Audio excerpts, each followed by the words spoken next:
मुख्यमंत्री ने जखोल में किया विश्व मेले का उद्घाटन। विश्व मेला धर्म और आस्था का प्रतीक। चुनाव के समय किए वायदे हो रहे पूरे। बागवानी क्षेत्र बनाने की तैयारियां भी शुरू।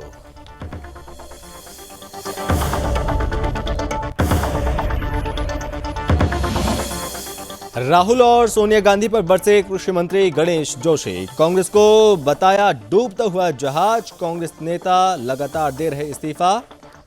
उत्तराखंड को विकास की ओर ले जा रहे हैं सीएम धामी।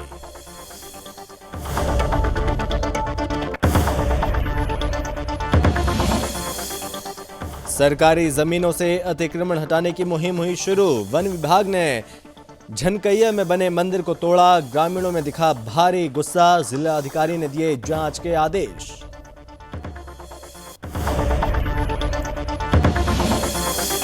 हरीश रावत का बड़ा बयान। कांग्रेस नेता कर रहे हैं जुबानी हमला। भाजपा नहीं लाएगी गलत परंपराएं।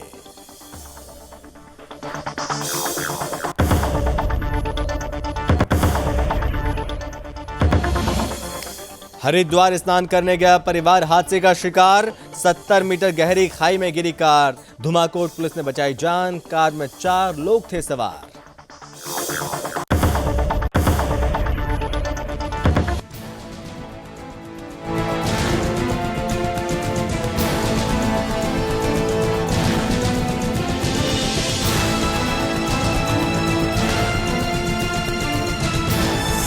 आप देख रहे हैं सुदर्शन न्यूज।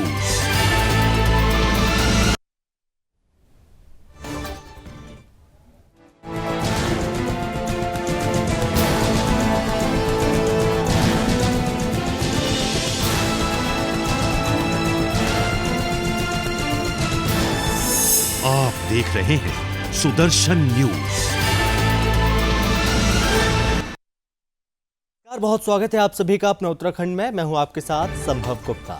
और चलिए खबरों में सबसे पहले हम बात करेंगे जहां पर मुख्यमंत्री पुष्कर सिंह धामी ने उत्तरकाशी के जखोल स्थित सोमेश्वर मंदिर के प्रांगण में आयोजित विश्व मेले का शुभारंभ किया। इस कार्यक्रम में अपने संबोधन के दौरान सीएम ने कहा कि मेले का महत्व धर्म और आस्था के साथ ही लोक संस्कृति और संवर्धन से भी जुड़ा हुआ है।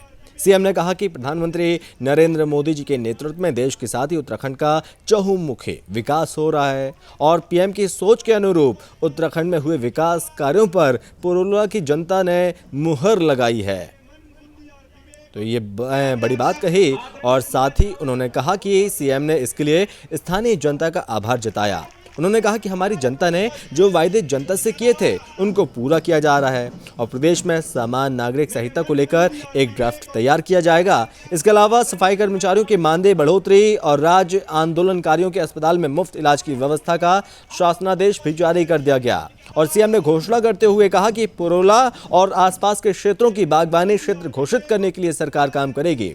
विकासखंड मोरी के अंतर्गत प्राथमिक स्वास्थ्य केंद्र मोरी को सामुदायिक स्वास्थ्य केंद्र के रूप में उच्चीकृत किया जाएगा और साथ ही विकासखंड नौगांव में स्थित बर्नी गार्ड में नए सत्र में डिग्री कॉलेज बनाया जाएगा। और कार्यक्रम में विधायक पुरोला दुर्गेश्वर लाल समेत बड़ी संख्या में स्थानीय जनता भी यहां पर मौजूद रही।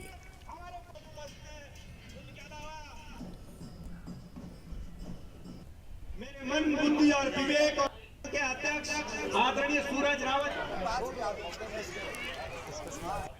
हमारे बीच में हमारे उनके अलावा। और चलिए बढ़ते आगे बात करेंगे जहां पर कृषि मंत्री गणेश जोशी ने बड़ा बयान दिया। उत्तराखंड के कृषि मंत्री गणेश जोशी ने मसूरी के कार्यक्रम में पत्रकारों से बातचीत की और कहा कि कांग्रेस डूबता हुआ जहाज है। उन्होंने कांग्रेस के पूर्व राष्ट्रीय अध्यक्ष राहुल गांधी को पप्पू और वर्तमान राष्ट्रीय अध्यक्ष सोनिया गांधी को बबली बताया और कहा कि कांग्रेस को समाप्त करने के लिए किसी की जरूरत नहीं है, क्योंकि पप्पू और बबली जब तक कांग्रेस में रहेंगे कांग्रेस समाप्त होती ही रहेगी। और लगातार इस्तीफे का दौर शुरू हो चुका है। ये यहाँ तक कि कांग्रेस के एक विधायक ने मुख्यमंत्री धामी के चुनाव के लिए अपनी सीट छोड़ने की भी घोषणा कर दी है। इस बात का ऐलान भी कर दिया। वहीं अलग पार्टी बनाने की भी घोषणा करने की बात की गई। उन्होंने कहा कि लोगों का भारतीय जनता पार्टी पर विश्वास बढ़ता जा रहा है, क्योंकि भारतीय जनता पार्टी जो कहती है वो करके भी दिखाती है। उन्होंने कहा, जो लोग पूर्व में कांग्रेस छोड़कर भाजपा में आए थे, भारतीय जनता पार्टी ने उनका मान सम्मान बढ़ाने के साथ उनको मंत्रिमंडल में जगह दी है और आज विश्व के सबसे बड़े नेता प्रधानमंत्री नरेंद्र मोदी, अमित शाह, जेपी नड्डा और भारतीय जनता पार्टी का नेतृत्व कर रहे हैं। उन्होंने कहा कि जब से युवा मुख्यमंत्री पुष्कर सिंह धामी ने प्रदेश की कमान संभाली है, तब से विकास लगातार हो रहा है। साथ ही नई नई योजनाओं के तहत लोगों को लाभ पहुंचाने का काम भी किया जा रहा है।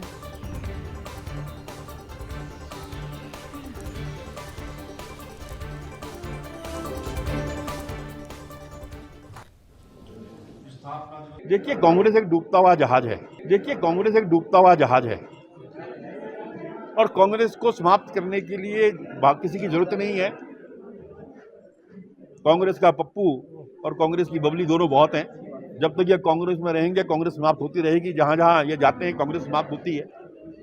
और यही नहीं, आप उत्तराखंड के अंदर देखिए, जैसे ही 1 महीने के बाद तो उन्होंने नेता प्रतिपक्ष की घोषणा करी, अध्यक्ष की घोषणा करी, तो उसके बाद से इस्तीफों का दौर चल रहा है। कल खुलेआम उनके एक विधायक कहता है कि मैं पुष्कर सिंह धामी जी के लिए सीट छोड़ दूंगा, मैं नया दल बना दूंगा। तो कांग्रेस समाप्त हो रही है। भारतीय जनता पार्टी का परिवार बढ़ता जा रहा है, क्योंकि लोगों का विश्वास है कि भारतीय जनता पार्टी जो कहती है उसे करती है। जो लोग वहां से आए थे, अगर उनको सम्मान दिया, भारतीय जनता पार्टी ने दिया, सिर्फ इसलिए यूज नहीं किया कि उस समय उन्होंने सरकार बनानी थी। आज वहां से आए हुए लोग हमारी सरकार में मंत्री हैं, तो इसलिए लोग भारतीय जनता पार्टी से जुड़ते हैं, क्योंकि आज देश का सबसे बड़ा नहीं, विश्व का सबसे बड़ा नेता नरेंद्र मोदी हमारी पार्टी का नेता है।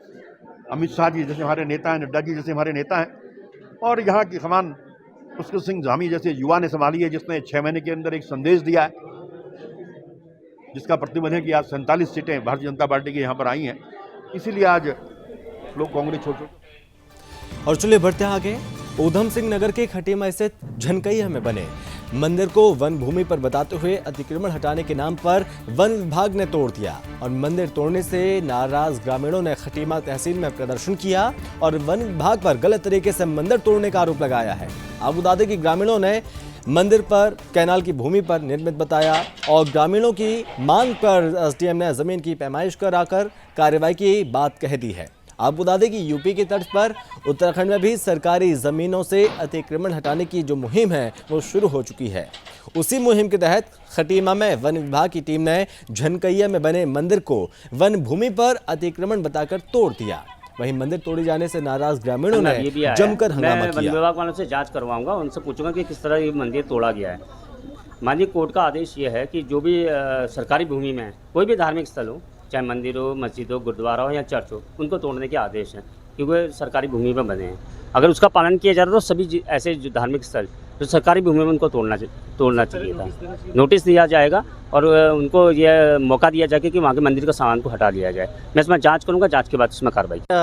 6 किलोमीटर आगे मेलाघाट रोड में वहाँ पे है और वहाँ पर हमारा कहते 3 दिन का भंडारा चलता है और हर साल चलता है। ये पिछले 15 साल से लगभग हम लोग पूजा करते हुए आ रहे हैं। तो उस मंदिर को कहते हैं आज बिना सूचना दिए ही जंगलात वाले तोड़ दिए हैं।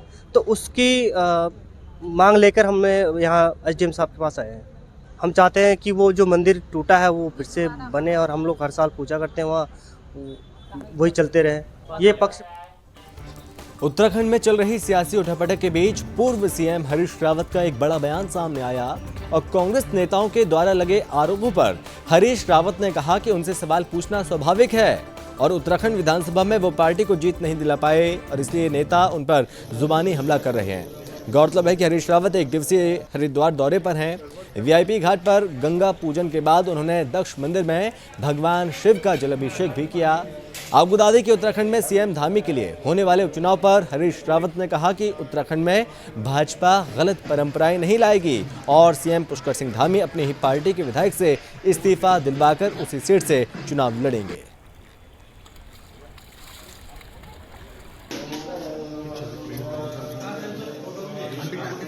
देखिए, आपकी भी नाराजगी ये इस आधार पर नहीं होती है कि जिला या कुछ उसके आधार पर नहीं होती है। पार्टी ने कुछ निर्णय लिया है, निर्णय पार्टी का निर्णय है। सर जो विधायक अपनी पार्टी बनाने की बात कर रहे हैं वो उनको क्या सलाह देना चाहेंगे फिर आप? भाई मुझसे तो किसी ने नहीं कहा, अब मैं उस पर सलाह लिए कहाँ जा सकता हूँ? जो विधायक को सीट छोड़ने की मुझसे बात तो कर रहे हैं सीएम के मैंने लिए, कहा ना, मुझसे तो किसी ने नहीं कहा, तो मैं कहाँ हाथ में सलाह लिए जाऊँ? क्या कोई कांग्रेस का विधायक सीएम के लिए कुर्सी छोड़ने को तैयार है, ऐसा भी मानना है? मैंने कहा इस तरीके की कोई बात मेरे सामने आई नहीं है, तो मैं अटपट तरीके से इस पर कुछ कहने की स्थिति में नहीं हूँ। और मेरा अपना मानना है, आज भगवान के मैं समझता हूँ कि भाजपा गलत परंपराएं नहीं डालेगी, अपने ही विधायक से इस्तीफा करवाएगी और मुख्यमंत्री लड़ें, अच्छी बात है, अब लड़ना ही है उनको, मुख्यमंत्री को चुनाव। सर भगवान के दर पे आए, पश्चाताप करेंगे या फिर प्रार्थना करेंगे? आज प्रार्थना करेंगे। पश्चाताप तो जीवन में हर क्षण करना पड़ता है। यदि कहीं पर कुछ कमी रह गई तो उसको दूर करने के लिए हर क्षण जिसको आप प्रयास करते हैं वो पश्चाताप अपनी अपनी समझ हो सकती है। किसी की नज़रों में प्रयास हो सकता है, किसी की नज़र में पश्चाताप हो सकता है। तो भगवान को स्मरण करना अपने आप में। पौड़ी के थाना धुमाकोट में एक कार लगभग 70 मीटर गहरी खाई में जा गिरी। तभी तत्काल सूचना के आधार पर थानाध्यक्ष दीपक तिवारी पुलिस टीम के साथ राहत एवं बचाव उपकरण लेकर मौके पर पहुंच गए और मौके पर जाकर ज्ञात हुआ कि कार अनियंत्रित होकर लगभग 70 मीटर गहरी खाई में गिरी। आपको बता दें कि वाहन में कुल 4 लोग सवार थे और पुलिस टीम और साथ ही स्थानीय नागरिकों की मदद से घायलों को रेस्क्यू किया गया और सुरक्षित बाहर निकाला गया, जिसके बाद एम्बुलेंस की मदद से सभी घायलों को इलाज के लिए सामुदायिक स्वास्थ्य केंद्र भेज दिया गया। आपको बता दें कि वाहन चालक राम सिंह द्वारा बताया गया वो परिवार सहित बैसाखी मेले में स्नान करने हरिद्वार गए थे और साथ ही अचानक झपके आने से कार खाई में जा गिरी।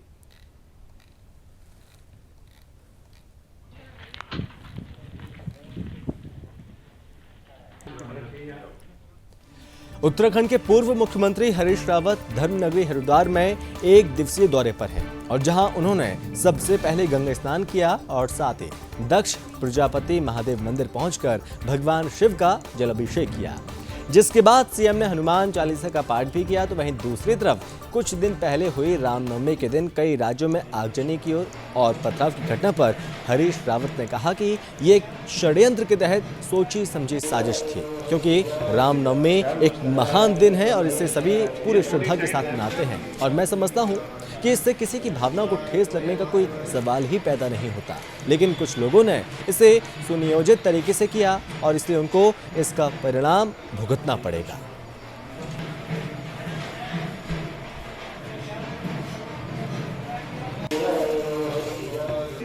हनुमान चालीसा तो हनुमान का तो मैं रोज ही पाठ करता हूँ, लेकिन मैंने बहुत दिन से सोचा था दक्ष मंदिर में जाके हनुमान जी के सामने जो है उनके हनुमान चालीसा का पाठ करूँगा, इसलिए आया मैं। इसका कुछ नहीं है। और रामनवमी तो एक महान दिन है और मैं समझता हूँ किसी को भी उससे किसी की भावनाओं से ठेस लगने का सवाल ही पैदा नहीं होता है। यदि कोई लोग सुनियोजित तरीके से ऐसी कुछ हरकतें कर रहे हैं तो उनको ही इसका नुकसान उठाना। जिन्होंने पथराव किया था उनके घरों को तोड़ा जा रहा है सरकारों की तरफ। क्या वो राम भक्त हो सकते हैं? मैं इस पर, क्योंकि मुझे पूरी प्रकरण की जानकारी नहीं है, लेकिन मुझे सारी चीज़ें एक षड्यंत्र पूर्वक की गई चीज़ें लगती हैं, क्योंकि रामनवमी एक महान दिन है और इस त्यौहार को सभी लोग मनाते हैं, बहुत सभी लोग मनाते हैं और राम के प्रति सभी के मन में श्रद्धा है।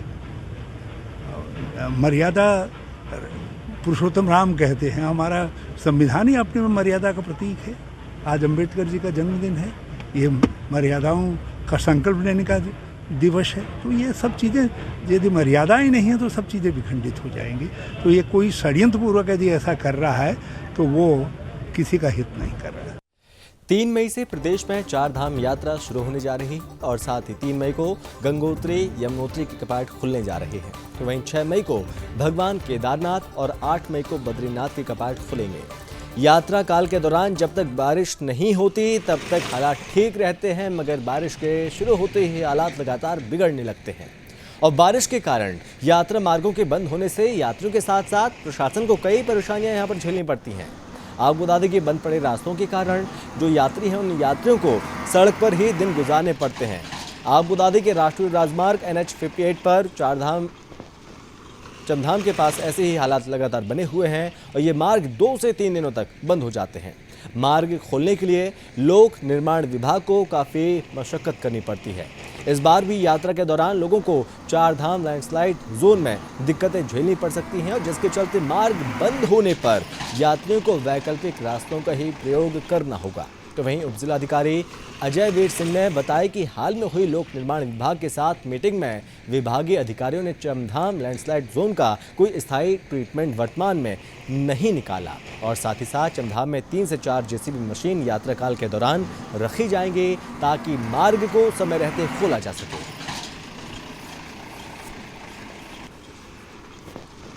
इस संदर्भ में हमारे माध्यम से एनएच के अधिकारियों से पूर्व में बैठक करी गई है। अखिलेश कुमार सैनी जी वहाँ पे ही हैं, उनसे करी थी और एक्शन साहब से भी। तो वहाँ पे चूँकि अभी की जो स्थिति है वहाँ की स्लाइड की, उसमें परमानेंट सॉल्यूशन होना संभव नहीं प्रतीत हो रहा है। इसीलिए वहाँ पे जो जेसीबी है और ये वाले जो इंतज़ाम है, ताकि अगर स्लाइड होती है तो उसको समय रहते खोल दिया जाए और यात्री ना फंसे, इसकी तैयारी कर दी गई है। और ये वाले जो नंबर्स हैं इनको भी हम सर्कुलेट कर देंगे ताकि अगर कभी स्लाइड होती है तो आप लोग भी, कोई लोग भी वहाँ पे जो संबंधित जेसी वालों को फ़ोन कर दें कि यहाँ पे इस तरह की स्थिति हो रही है। हाँ, चमधार के पास एक वैकल्पिक मार्ग है जिसमें मतलब पहले से भी जब स्लाइड वगैरह होता है, रास्ता बंद होता है, तो हम वाहनों को वहाँ से डाइवर्ट करते हैं, तो वो पूरी की भांति उसको भी यूज़ करेंगे।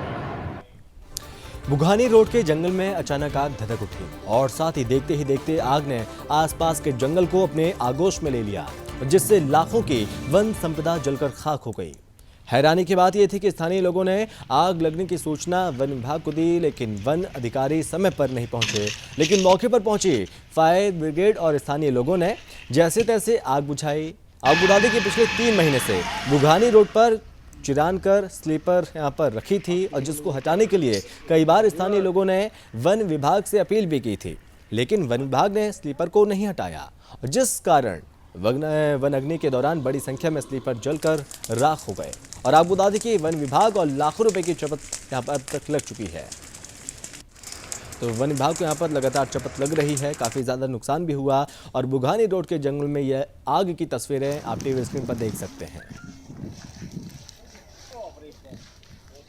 लगभग ये 4 साढ़े 4 बजे सूचना मिली थी कि बुघानी रोड पर खौला गांव के नीचे आग लगने की सूचना है। लकड़ी के स्लीपरों पे और अन्य जो वहाँ पर कार्य चल रहे थे उन पे आग लगने की सूचना थी। इस पर तत्काल फायर ब्रिगेड को सूचना दी गई कि वो तत्काल उस स्थान में पहुँचे और तुरंत कार्रवाई करें। वो मौके पे पहुँचे फायर ब्रिगेड की गाड़ी। देखिए, आज मेरा देवलगढ़ मंदिर से श्रीनगर की ओर आना हुआ तो मैंने वहाँ पर देखा कि आग बहुत हद तक, आग ने बहुत लाखों करोड़ों का नुकसान वहाँ पर किया है। वहाँ चिरान की लकड़ियाँ जो स्लीपर वहाँ पर थे वो बुरी तरीके से जल चुके थे। जितना भी कोशिश की मैंने, कुछ लड़के यहाँ पर जो दौड़ मारने आते हैं, फौज की तैयारी कर रहे हैं, उनसे मेरा आग्रह किया गया। उन सभी साथियों ने, युवा साथियों ने मिलकर मेरे साथ जितनी हद तक हो सके आग बुझाई और तत्काल मेरे द्वारा एसडीएम श्रीनगर को ये सूचना दी गई कि यहाँ पर आग लगी है। तो उन्होंने वहाँ पर फायर पुलिस को वहाँ पर भेजा और अब वो आग वहाँ पर बुझाई जा चुकी है। मेरा अनुरोध है तमाम विभागों से, संबंधित विभागों से इस तरीके की लापरवाही बिल्कुल भी ना हो और जो भी असामाजिक तत्व हैं जिन्होंने वहाँ पर आग लगाई है उन पर कठोर से कठोर कार्रवाई होनी चाहिए। उनियाल जी, लगभग कितने समय से ये चिरान की लकड़ियां रोड के किनारे पड़ी हैं? देखिए, अमूमन मेरा रास्ता ये जाने का होता है। यहाँ पर मैं पिछले 7-8 महीनों से ये जो स्लीपर यहाँ पर हैं पड़े हुए, ये रखे गए हैं और पहले भी मेरे द्वारा यहाँ पर विभाग को अवगत कराया गया था कि ये लकड़ियाँ यहाँ से शीघ्र यहाँ से हटा दी जाएँ, लेकिन आज विभाग ने अनदेखी करी उस चीज़ की और आज उन्हें भरपाई करनी पड़ी। कुछ नुकसान हुआ? हमें समथिंग 4:45 बजे के लगभग हमें सूचना मिली है कि वहाँ आग लग गई है। हमारे स्टाफ द्वारा पता चला हमें।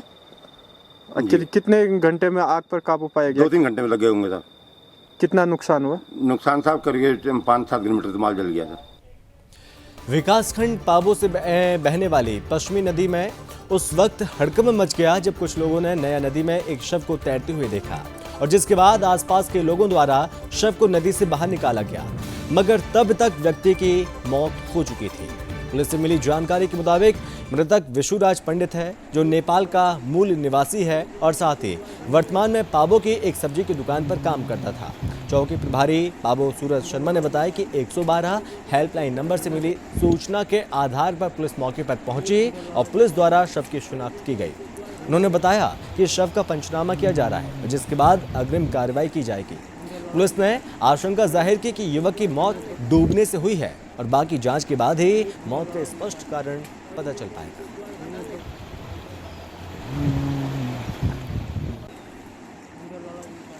हमें 112 पे सूचना मिली थी कि किसी व्यक्ति की नदी में डूब के डेथ हुई है। तो यहाँ पे आके देखा तो ये जो नेपाली के इसके और लोग थे उनके द्वारा इसको तब तक निकाल लिया गया था। और ये लड़का है नेपाल का रहने वाला है, जिला बाजूरा का। अब इसका जो पंचायतनामा की कार्रवाई है वो की जा रही है और बॉडी को पोस्टमार्टम के लिए भेजा गया। सर देखो, जो बॉडी है आपने भी देखा होगा, इसमें कोई चोट तो है नहीं और प्रथम दृष्टया तो यही लग रहा है कि इसको ये पानी में डूब गया होगा और इसकी डेथ हुई होगी। और दूसरा ये सुनने में ये भी आ रहा है कि मानसिक रूप से भी थोड़ा ये परेशान है। और तो बाकी तो देखा जाएगा आगे जो भी चीज़ें आएंगी उसको चेक करेंगे।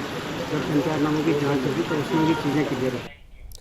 मुरादाबाद MDRM ने ऋषिकेश रेलवे स्टेशन का निरीक्षण किया है और निरीक्षण के दौरान स्टेशन पर सफाई व्यवस्था में खामी पाई गई। वहीं आपको बता दें कि MDRM ने भंडार गृह और CCTV कंट्रोल रूम का निरीक्षण भी किया और साथ ही साथ मुरादाबाद डिवीजन के MGRM Rakesh Singh Rishikesh railway station निरीक्षण करने पहुंचे और स्टेशन पहुंचकर भंडार गृह, CCTV कंट्रोल रूम और स्टेशन कंट्रोल रूम का निरीक्षण किया। निरीक्षण के दौरान सफाई व्यवस्था उचित न पाए जाने पर ADRM ने फटकार लगाई और सफाई व्यवस्था सुधारने के निर्देश दिए। आपको बता दें कि MGRM राकेश सिंह ने बताया कि निरीक्षण के दौरान सब कुछ ठीक पाया गया, लेकिन सफाई व्यवस्था में सुधार की जरूरत है। रेलवे की भूमि पर हुए अतिक्रमण पर MGRM ने कहा कि कार्रवाई लगातार हो रही है, लेकिन त्यौहार या किसी विशेष अवसर के समय अतिक्रमण को नजरअंदाज किया जाता है। तो मैं आपको बता दें कि ऋषिकेश में अतिक्रमण का मामला सामने आया जिस पर उचित कार्रवाई अब की जाएगी और इस बीच यहाँ पर यह बयान भी दिया।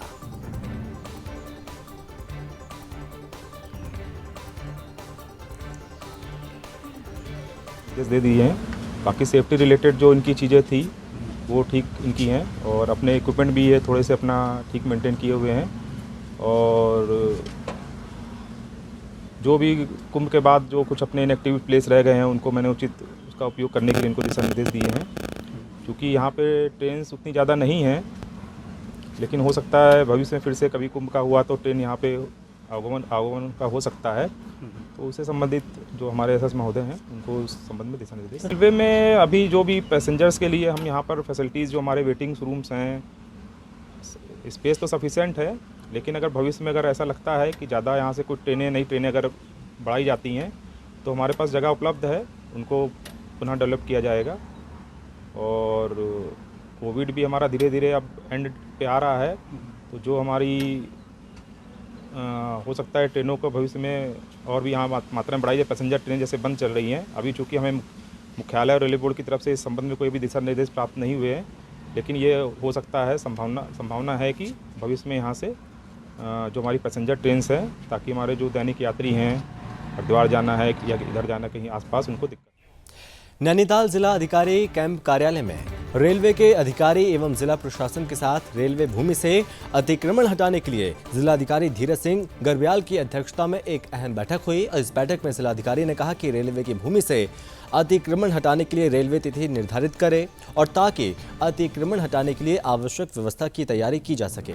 इस दौरान DM नैनीताल धीरज गर्ब्याल ने कहा, रेलवे की जमीन पर 4500 अतिक्रमण किया गया और जिन पर कार्रवाई की जानी है। उन्होंने बताया कि अतिक्रमण हटने में 1 महीने से ज्यादा का समय लग सकता है और ऐसे में ज्यादा संख्या में फोर्स और अधिकारियों की जरूरत है।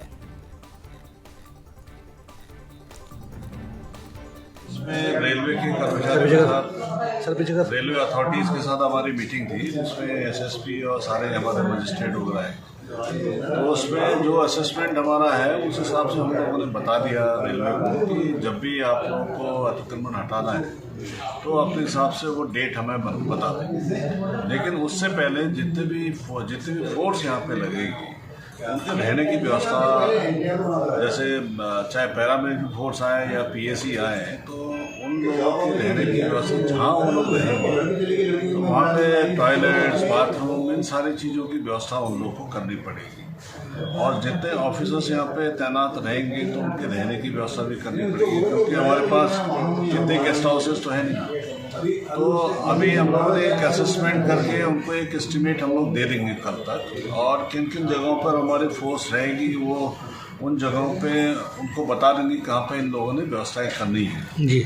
तो जो भी इनका रहता है कि जब से ये हटाना चाहेंगे तो कम से कम 5-10 दिन पहले तो ये सारी व्यवस्थाएं हम लोग को चाक चौबंद चाहिए। इसके अलावा जितना भी खर्चा आएगा, खर्चा का मतलब ये नहीं कि हम अननेसेसरी ये बात कर रहे हैं, क्योंकि जब पैरामिलिट्री फोर्स आएगी तो उनके लिए रहने की व्यवस्था होगी, उनके टॉयलेट्स की व्यवस्था होगी, बिजली पानी की व्यवस्था होगी।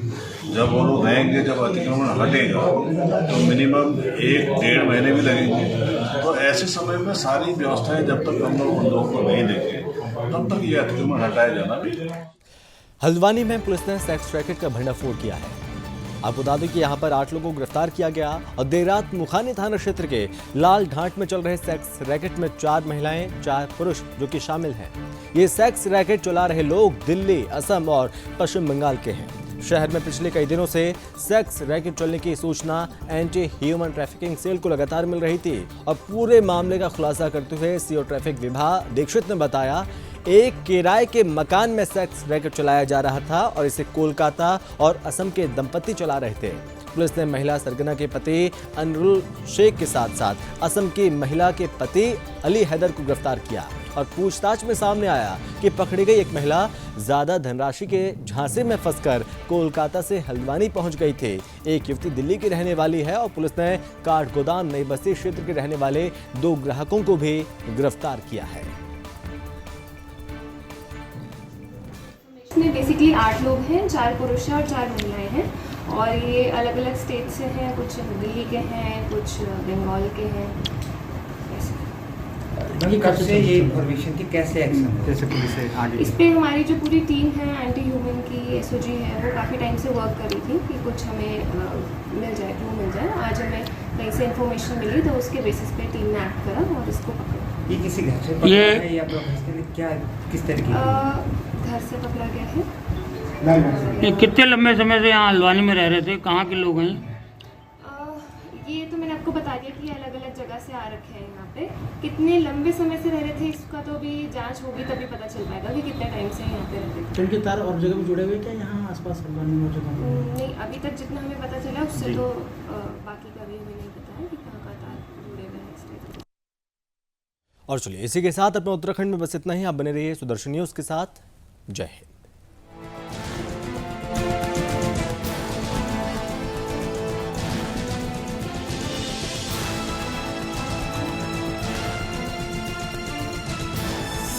आप देख रहे हैं सुदर्शन न्यूज।